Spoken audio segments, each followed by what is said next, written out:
എല്ലാവർക്കും നമസ്കാരം. ഈ ലോകത്തിലെ ഓരോ മനുഷ്യനും എന്തെങ്കിലും അന്വേഷിച്ചു കൊണ്ടേയിരിക്കുന്നു.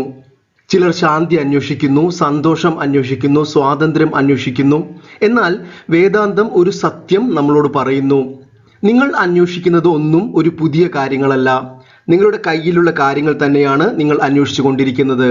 വേദാന്തം പറയുന്നത് നിങ്ങൾ ഓൾറെഡി സ്വതന്ത്രനും പൂർണ്ണനുമാണ് എന്നാണ്. അപ്പോൾ എന്തുകൊണ്ട് നമുക്ക് അത് അനുഭവിക്കാൻ പറ്റുന്നില്ല? ലളിതമായ ഒരു കഥയിലൂടെ അജ്ഞാനത്തിൽ നിന്ന് ആത്മജ്ഞാനത്തിലേക്ക് എത്തുന്ന ആത്മീയ യാത്രയുടെ 7 ഘട്ടങ്ങൾ നമുക്ക് മനസ്സിലാക്കാം. ശക്തമായ ഈ കഥ നമുക്ക് നൽകിയത് 14-ാം നൂറ്റാണ്ടിൽ ജീവിച്ചിരുന്ന മഹാനായ വേദാന്ത ആചാര്യൻ വിദ്യാരണ്യ സ്വാമി ആണ്. അദ്ദേഹത്തിന്റെ പ്രശസ്ത വേദാന്ത ഗ്രന്ഥമായ പഞ്ചദശി യിലാണ് ഈ കഥ ഉള്ളത്. ഈ കഥയുടെ പേര് ദശമ പുരുഷ, 10ാമത്തെ ആൾ, ദ 10th മാൻ സ്റ്റോറി എന്നാണ്. ഈ കഥയിലൂടെ വേദാന്തം നമ്മളെ പഠിപ്പിക്കുന്നത് എന്തുകൊണ്ടാണ് നമ്മൾ ദുഃഖിക്കുന്നത്, എന്തുകൊണ്ട് നമ്മൾ അപൂർണത അനുഭവിക്കുന്നു, ആത്മജ്ഞാനം എങ്ങനെ സംഭവിക്കുന്നു എന്നതാണ്. പ്രിയമുള്ളവരെ, ആത്മീയ യാത്രയുടെ 7 ഘട്ടങ്ങൾ വളരെ മനോഹരമായി ഈ കഥയിൽ ഉൾക്കൊള്ളിച്ചിരിക്കുന്നു. ഇനി നമുക്ക് ആ കഥയിലേക്ക് പോകാം.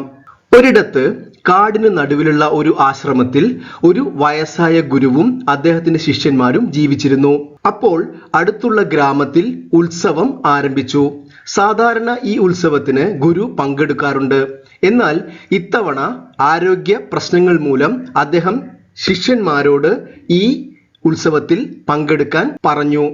അവർക്ക് പോകാനുള്ള മാർഗനിർദ്ദേശവും എത്താനുള്ള വഴിയെക്കുറിച്ചും ഗുരു വിശദമായി പറഞ്ഞുകൊടുത്തു. ശിഷ്യന്മാർ ഉത്സവത്തിന് പോകാൻ തയ്യാറായി. യാത്രാമധ്യേ അവരെല്ലാവരും ഒരു പുഴയുടെ തീരത്ത് എത്തി. ഈ പുഴ മുറിച്ചു കടന്നാൽ മാത്രമേ അവർക്ക് യാത്ര ആരംഭിക്കാൻ സാധിക്കുകയുള്ളൂ.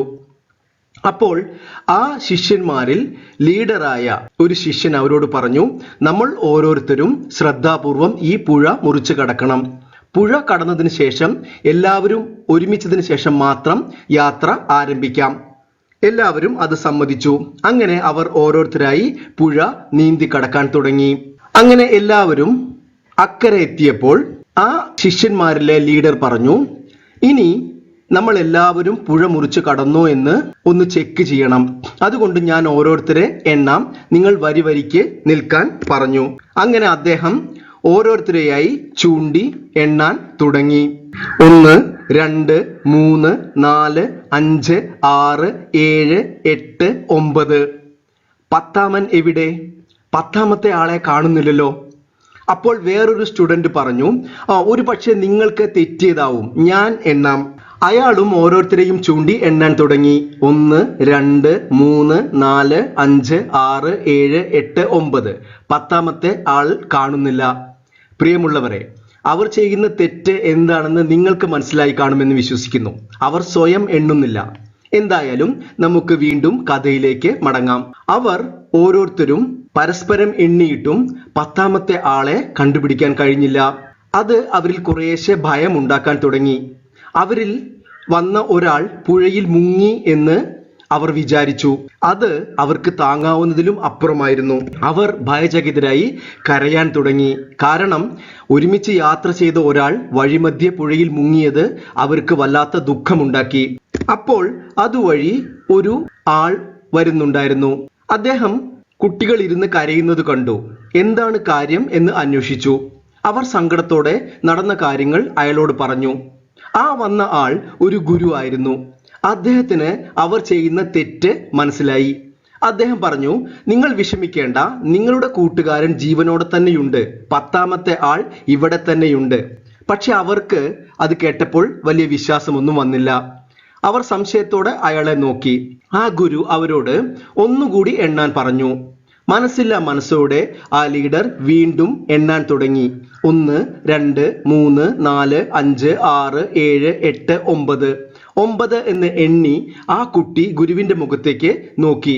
അപ്പോൾ ഗുരു അവന്റെ കൈ പിടിച്ച് അവനിലേക്ക് തിരിച്ചിട്ട് പറഞ്ഞു, നീയാണ് ആ 10ാമൻ, ദശമ ത്വമസി.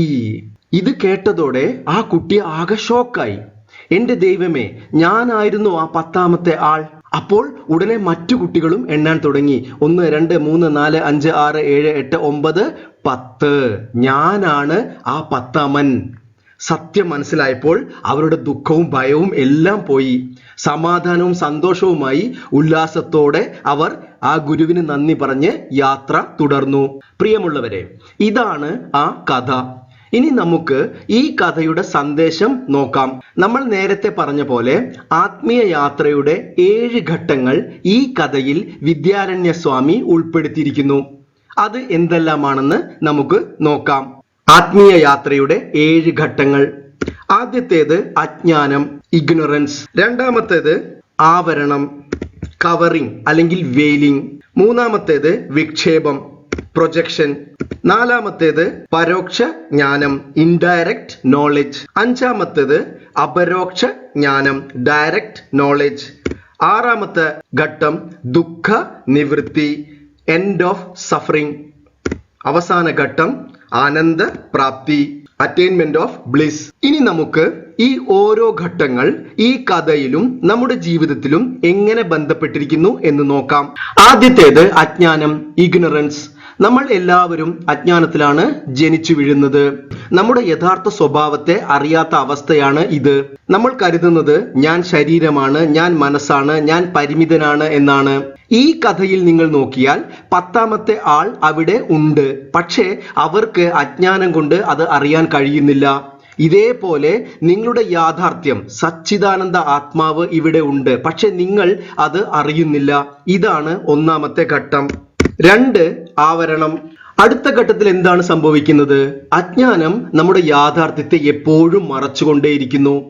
ഈ കഥയിൽ നോക്കൂ, 10ാമത്തെ ആൾ അവർ ഓരോരുത്തർ എണ്ണുമ്പോഴും അവരുടെ ഇടയിൽ തന്നെയുണ്ട്. പക്ഷേ അജ്ഞാനം അയാളെ മറച്ചു വെച്ചിരിക്കുന്നു. മാത്രവുമല്ല, അവർ 10ാമത്തെ ആളെ എവിടെയാണ് തിരയുന്നത്? പുറത്താണ് തിരയുന്നത്, ബാഹ്യ ലോകത്താണ് തിരയുന്നത്.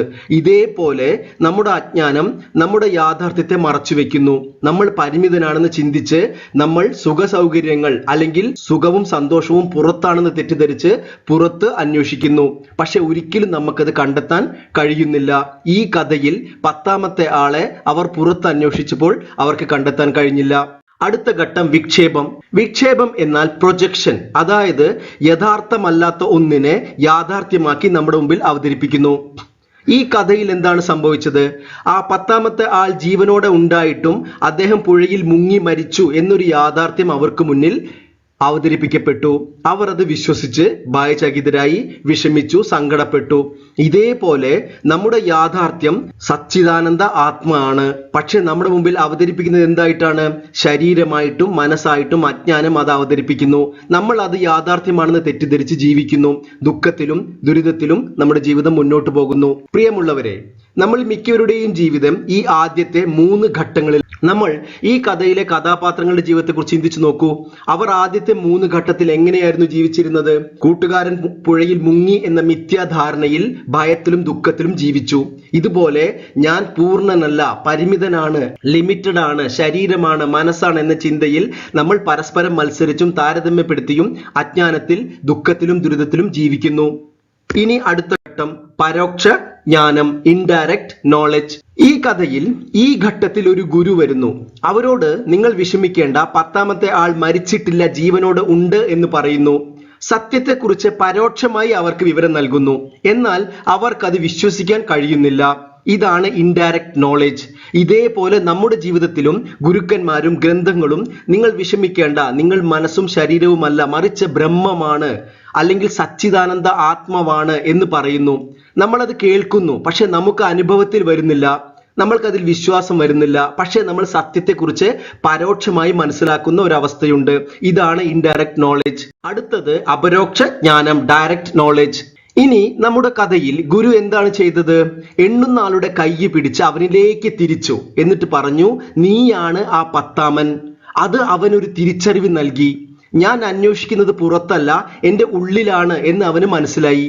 അതാണ് ഡയറക്റ്റ് നോളജ്, അപരോക്ഷ ജ്ഞാനം. ഇതുപോലെ ഗുരു നിങ്ങളുടെ ശ്രദ്ധയെ ബാഹ്യ ലോകത്ത് നിന്ന് ഉള്ളിലേക്ക് ഡയറക്റ്റ് ചെയ്യുന്നു. ധ്യാനത്തിലൂടെയും സാധനകളിലൂടെയും നിങ്ങൾ ഞാൻ മനസ്സല്ല, ഞാൻ ശരീരമല്ല, ഞാൻ ബോധമാണ്, അതിനെ അറിയുന്ന അവയർനെസ് ആണ് എന്ന് മനസ്സിലാവുന്നു. അത് നിങ്ങൾക്ക് ഒരു തിരിച്ചറിവ് നൽകും. അതാണ് സെൽഫ് റിയലൈസേഷൻ, അതാണ് അപരോക്ഷ ജ്ഞാനം. ഇനി അടുത്ത ഘട്ടം നമുക്കറിയാം, ദുഃഖ നിവൃത്തി. നമ്മുടെ കഥയിൽ അവർ ആ 10ാമത്തെ ആള് കണ്ടുപിടിച്ചപ്പോൾ ആദ്യം സംഭവിച്ചത് എന്താണ്? അവരുടെ ദുഃഖവും ഭയവും ഇല്ലാതായി. ഇതേപോലെ നിങ്ങൾ ആത്മജ്ഞാനത്തിലേക്ക് വരുമ്പോൾ, നിങ്ങളുടെ യാഥാർത്ഥ്യം മനസ്സിലാക്കുമ്പോൾ നിങ്ങളുടെ ഭയവും ദുഃഖവും എല്ലാം ഇല്ലാതാവുന്നു. നിങ്ങൾ യഥാർത്ഥ സ്വാതന്ത്ര്യം അനുഭവിക്കുന്നു. അവസാന ഘട്ടം ആനന്ദ പ്രാപ്തി, അറ്റൈൻമെന്റ് ഓഫ് ബ്ലിസ്. ഇനി നിങ്ങൾ നോക്കൂ, ദുഃഖവും ഭയവും നീങ്ങിയപ്പോൾ അവർ സ്വാഭാവികമായും സന്തോഷത്തിലായി. ഉല്ലാസത്തോടെ അവർ അവരുടെ യാത്ര ആരംഭിച്ചു. നമ്മുടെ ജ്ഞാനം ഉറച്ചതാകുമ്പോൾ, നമ്മുടെ മനസ്സ് ഭയത്തിൽ നിന്നും ദുഃഖത്തിൽ നിന്നും മോചിതനാകുമ്പോൾ പിന്നെ അവിടെ ആനന്ദം മാത്രമേ ഉള്ളൂ. കാരണം ഞാൻ ശരീരമല്ല, ഞാൻ മനസ്സല്ല എന്ന പൂർണ്ണ ബോധ്യം വരുമ്പോൾ ശരീരത്തിന്റെ പ്രശ്നങ്ങൾ, മനസ്സിന്റെ പ്രശ്നങ്ങൾ ഒന്നും നിങ്ങളെ ബാധിക്കാതാകുന്നു. ദുഃഖങ്ങൾ നിങ്ങളെ ബാധിക്കുന്നില്ല. അത് നിങ്ങൾക്ക് പൂർണ്ണമായ സ്വാതന്ത്ര്യം നൽകുന്നു, മോക്ഷം. അതാണ് 7ാമത്തെ അവസാനത്തെ ഘട്ടമായ ആനന്ദ പ്രാപ്തി. പ്രിയമുള്ളവരെ, നമ്മൾ ഈ 7 ഘട്ടങ്ങൾ 3 തലത്തിൽ ഒരു തവണ കൂടി നമുക്ക് മനസ്സിലാക്കാം. ആദ്യത്തെ 3 ഘട്ടങ്ങൾ വരുന്നത് നമ്മൾ പറഞ്ഞു ലൈഫ് ഓഫ് ഇഗ്നറൻസ് ആണ്, സംസാരം. നമ്മൾ എല്ലാവരും ഈ സംസാരത്തിലാണ് ജീവിക്കുന്നത് എന്ന് വേദാന്തം പറയുന്നു. അടുത്ത 2 ഘട്ടം സാധനകളുടെയും ആത്മ അന്വേഷണത്തിന്റെയും ഘട്ടമാണ്. അപരോക്ഷ ജ്ഞാനവും പരോക്ഷ ജ്ഞാനവും അവിടെ സംഭവിക്കുന്നു. സാധനകളിലൂടെ, ധ്യാനത്തിലൂടെ നമ്മൾ നമ്മളിലേക്ക് തിരിയുന്നു. അവസാന ഘട്ടം ആനന്ദ പ്രാപ്തിയാണ്, ലൈഫ് ഓഫ് ഫ്രീഡം, മോക്ഷം. ഇതാണ് നമ്മളുടെ 3ാമത്തെ ഘട്ടം. ഈ ഘട്ടങ്ങളിലൂടെയാണ് നമ്മുടെ ആത്മീയ യാത്ര അജ്ഞാനത്തിൽ നിന്ന് ആത്മജ്ഞാനത്തിലേക്ക് എത്തുന്നത്. പ്രിയമുള്ളവരെ, ഈ വീഡിയോ നമ്മൾ അവസാനിപ്പിക്കാൻ പോവുകയാണ്. നമ്മൾ കണ്ട കഥയിലെ 10ാമത്തെ ആൾ ഒരിക്കലും നഷ്ടപ്പെട്ടിട്ടില്ല. അജ്ഞാനം കൊണ്ട് അത് തിരിച്ചറിയുന്നില്ല എന്ന് മാത്രം. അതുപോലെ നിങ്ങളുടെ സമാധാനവും നിങ്ങളുടെ സന്തോഷവും നിങ്ങളുടെ സ്വാതന്ത്ര്യവും ഒരിക്കലും നഷ്ടപ്പെട്ടിട്ടില്ല. അത് മറഞ്ഞിരിക്കുകയാണ്. അജ്ഞാനം അതിനെ ആവരണം ചെയ്തിരിക്കുകയാണ്. ആത്മീയ യാത്ര പുതിയത് തേടാനുള്ള യാത്രയല്ല, മറിച്ച് നിങ്ങൾ ആരാണ് എന്ന് തിരിച്ചറിയാനുള്ള യാത്രയാണ്. നിങ്ങൾ അന്വേഷിക്കുന്നത് നിങ്ങളെ തന്നെയാണ്. തത്വമസി. ഈ വീഡിയോ കണ്ടതിന് ഒരുപാട് നന്ദി. ചാനൽ സബ്സ്ക്രൈബ് ചെയ്യണമെന്ന് അഭ്യർത്ഥിക്കുന്നു. ചാനൽ സബ്സ്ക്രൈബ് ചെയ്ത മാന്യ അംഗങ്ങൾക്ക് ആഴത്തിലുള്ള നന്ദി രേഖപ്പെടുത്തുന്നു. പുതിയൊരു വീഡിയോയിൽ വീണ്ടും കാണാം. നന്ദി, നമസ്കാരം.